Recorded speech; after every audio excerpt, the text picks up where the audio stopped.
Hello everyone. Good morning, good afternoon, good evening, good night. Whenever you are taking the time to watch this presentation, thank you so much. I am Tanya Tomsic, and last but not least, this presentation will be about the biopsychosocial prevention strategies for mental wellness. All right, folks, here's the deal. I know we have covered a lot of material. I am going to focus on 4 of the main conditions that we discussed, namely because I only have about 20 minutes to talk to you today. So I'm going to go over ADHD, anxiety, depression, and Alzheimer's disease. I'm going to give you a broad look at overall prevention strategies, and I'm also going to discuss the advantage of taking a biopsychosocial approach to prevention. So it's been a little while since we talked about some of these conditions, and just as a review, for each condition, I'm briefly going to talk about defining the condition, the associated symptoms of the condition, the reasons we seek prevention, biopsychosocial causes of the conditions, and then I'm going to move on to biopsychosocial prevention methods.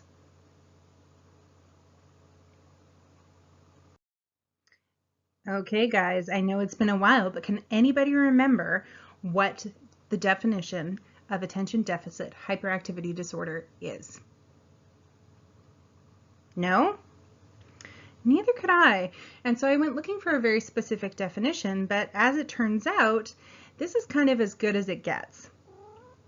Essentially, rather than defining the disorder and giving a definition to ADHD, we're discussing the symptoms involved. Okay, let's talk symptoms.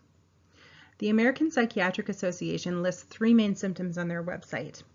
First, high activity levels. Second, trouble sitting still. Third, limited attention span and/or inability to focus. Now, as we know, a lot of us have experience working with people who have ADHD.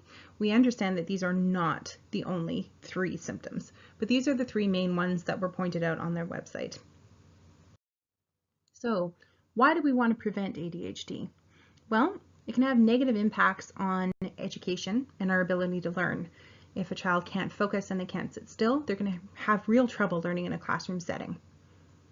It can interfere with a child's ability to socialize with their peers. They may not be able to sit still long enough to have a visit, or they may be constantly interrupting. They might be blurting things out while other people are talking. Things like that might make them a little bit harder to get along with than other kids. It could have future impacts on employment. So people with ADHD often, because of a lack of focus, they forget things, and they also have a lack of attention to detail, and that could really affect the type of job that one could successfully hold. ADHD reduces one's overall ability to function efficiently.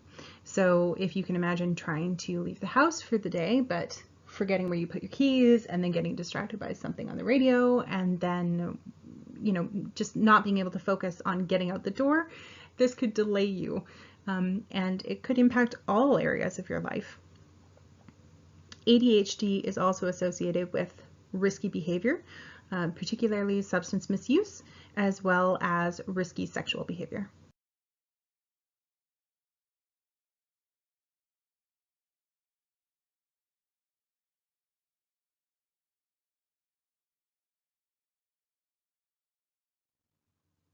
So, what causes ADHD? The answer to that is that we don't know for sure. Now, Dreyer, Kiernan, and Tyson in 2006 took a look at some of the popular beliefs about the causes of ADHD. Things like genetics, chemical imbalances in the brain, environmental stressors such as natural disaster, family problems, poor diet, and of course, good old-fashioned boredom, or as my grandmother would say, the source for all mischief.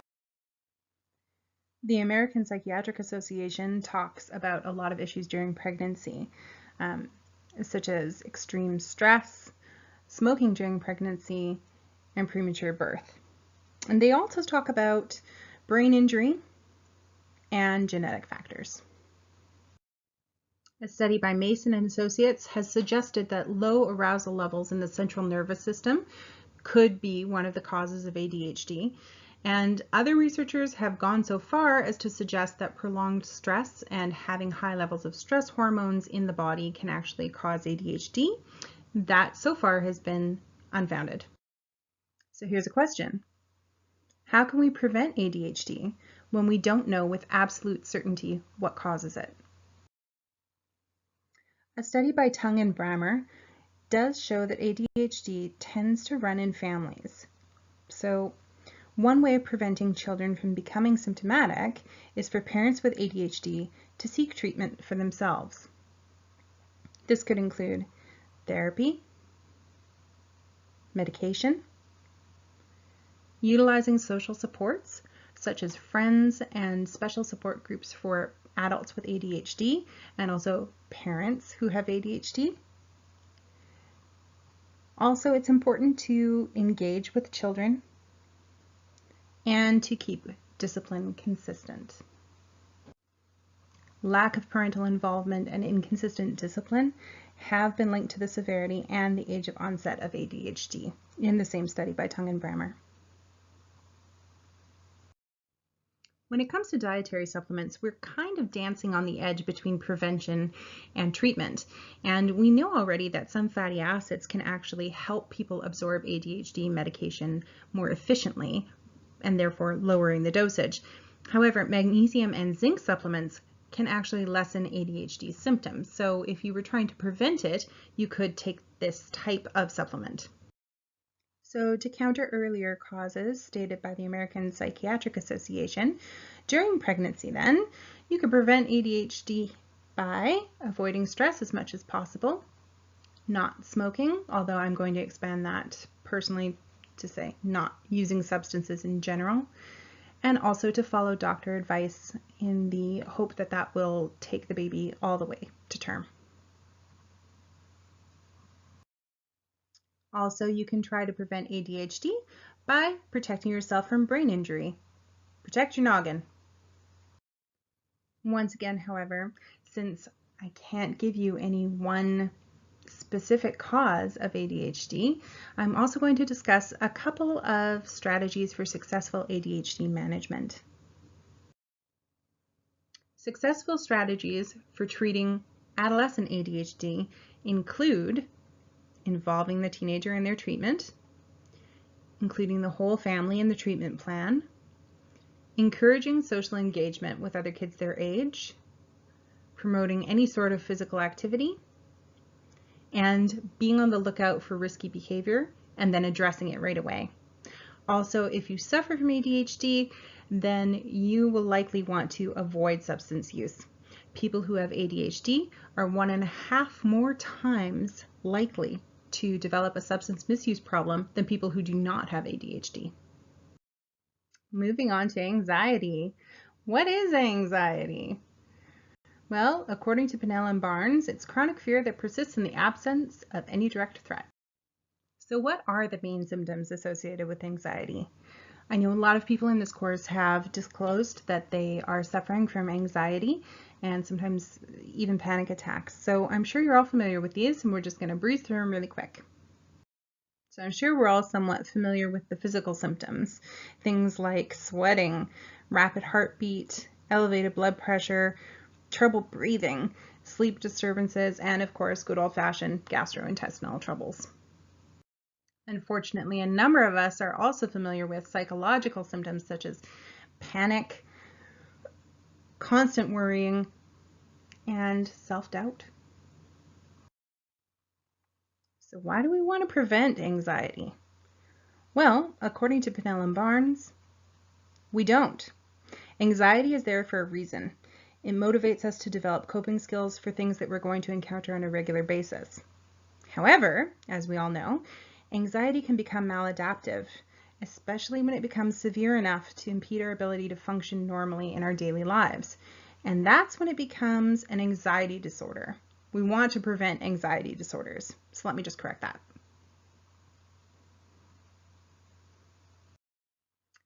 Even if we don't have an anxiety disorder, we do want to be able to manage our anxiety. And there are some preventative ways to do that. First, let's look at some of the possible causes of anxiety disorders. According to Stallard, one of the causes of anxiety disorders is dysfunctional thinking, and this can include things like generalizing, mind reading, and catastrophizing, and I think we all know what those are.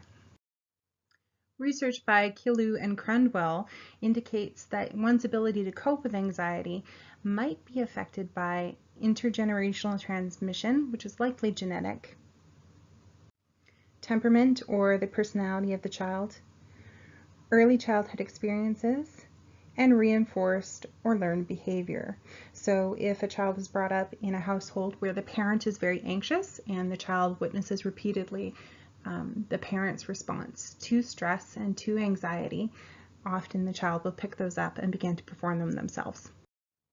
Research by Tarsha suggests that social media and inauthentic friendships play a large part in causing anxiety, especially for pre-adolescents and adolescents. Additionally, when they can see everyone else participating in an activity on social media that they haven't been involved in, the fear of missing out can actually lead to anxiety disorders. So, how do we go about preventing anxiety disorders? Stallard suggests the following for preventing anxiety disorders. First of all, get educated. That means understanding that there's a link between your thoughts and your feelings. Also, practice. If something makes you nervous, keep doing it until it doesn't make you nervous anymore.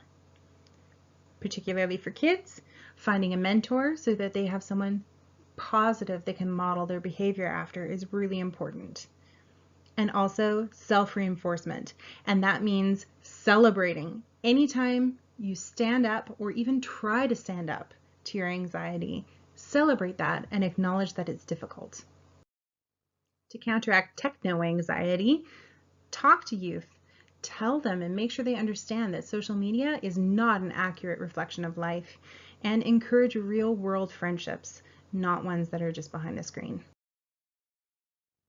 A study by Gould and Associates has shown that a diet rich in bioflavonoids, taking vitamin B12, taking supplements such as ginkgo biloba to reduce cortisol levels, and taking supplements such as thyme extract or omega-3s can actually help reduce your adrenaline levels. And all of these things can prevent anxiety disorders. Also, another supplement to look into would be valerian root, which is available in a pill or a tincture form. We can also help kids by teaching them that mistakes are okay and everybody makes them. We can offer encouragement. If they try something once and it doesn't work out, we can encourage them to try again. Also, we can help them with outside the box thinking. That way, if you're not around one day and they come across a problem that they can't solve the first time, maybe they'll come up with their own creative way of dealing with the situation. So what's depression? We're all familiar with it, but of course, this is another one where we don't really have a real definition unless we're looking at the symptoms. The main symptoms associated with depression, according to the National Institute of Mental Health, are persistent low mood, and that can include sadness, anxiety, emptiness, but even thoughts of death or suicide, negative self-image, feelings of worthlessness and guilt, difficulty with cognitive function, so difficulty concentrating, restlessness, trouble making decisions, changes in sleep pattern. Some people with depression sleep too much, some people don't sleep at all. There are also physical manifestations of depression, and this can be things like weight change, either a weight gain or loss, aches and pain, headaches, cramps, and even digestive problems. Pinnell and Barnes also briefly touch on anhedonia, which is the inability to derive pleasure from daily life activities, and that can often be the result of living with symptoms of depression. So why do we try to avoid depression? I'm not going to get complex here. The symptoms are unpleasant, and depression really does interfere with our ability to function from day to day. So what causes depression? There are two main causes of depression. One is reactive depression, and this type of depression is caused by external negative experiences. It could be things like job loss, money trouble, experiencing violence, loss of a loved one or a pet, natural disasters, anything really. Anything outside you that other people can observe. On the flip side of that, we have endogenous depression. This type of depression really has no apparent raison d'etre. We don't really know why it's there just by looking at the person, but we associate it with biological issues in the brain, genetics, trauma, which can actually rewire the brain, and hormonal imbalances. There are some additional risk factors for depression, including personal history of depression, a family history of depression, illness, and various types of medication. Also, it's important to note that causes of depression may overlap and interconnect with one another. For example, with postpartum depression, there could be a variety of causes such as isolation, physical change, pain, hormones, fatigue, too much new information, and endless responsibility. So, how can we prevent depression? Well, socially, supportive family environments will help create resiliency, and also creating a support network, not just in your family, but friends and other resources in the community is also very helpful.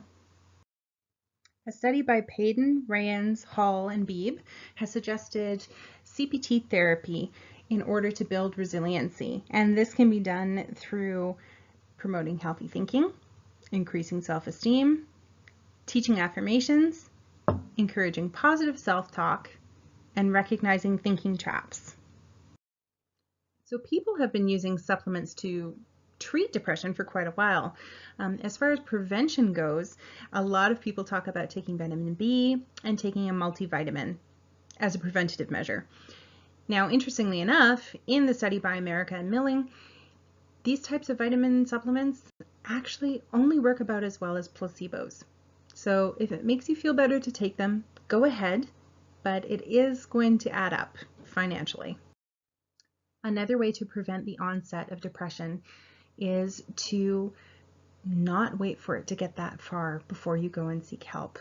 If you have had a loss in your life, if you are suddenly experiencing a change in mood and you're not sure what's going on, try to get help as soon as possible, and maybe you can actually prevent the onset of depression itself.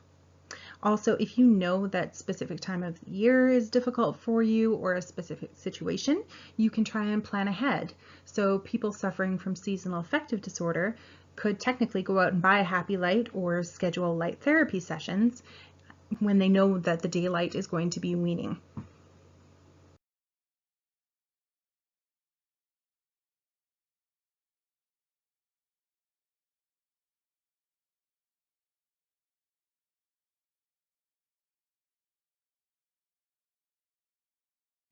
Okay, moving on to Alzheimer's, and I know that we've just covered this, so it should be fresh in everyone's mind, but the definition, pretty much, Alzheimer's is the most common form of cognitive decline in the elderly. According to Pinnell and Barnes, the main symptoms of Alzheimer's disease include a decline in memory, trouble paying attention, psychological changes such as changes in personality and confusion, irritability, and anxiety, cognitive impairment such as problems with speaking and deterioration of thought. And this deterioration, unfortunately, will eventually cross over into physical deterioration as well, where the person who is suffering from Alzheimer's disease may also lose control over bodily functions. So why are we so invested in not getting Alzheimer's disease? The cognitive decline is really extensive. The physical decline becomes extensive as well. And sometimes this particular disease can be endured for years before death. Alzheimer's disease is caused by changes in brain structure. There are three main changes that occur. Neurofibrillary tangles, these are just pieces of protein that get tangled up. Amyloid plaques, which is scar tissue that form around the neurons, and neuron loss. Technically, if anyone is interested, acetylcholine depletion is what causes the actual memory loss in Alzheimer's. So, how can we prevent the development of Alzheimer's disease? Research has offered the following advice for prevention. First, keep learning. Read books, memorize poems, learn a foreign language.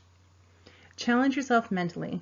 Do crossword puzzles, logic problems, play memory games, anything to keep your mind active. Avoid isolation. If you live alone, go out, volunteer, get together with a group of other people, and learn a hobby together. Keep your body moving.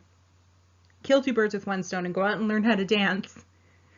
Try to minimize your risk of depression. Also, some people are looking for a specific diet to follow for Alzheimer's.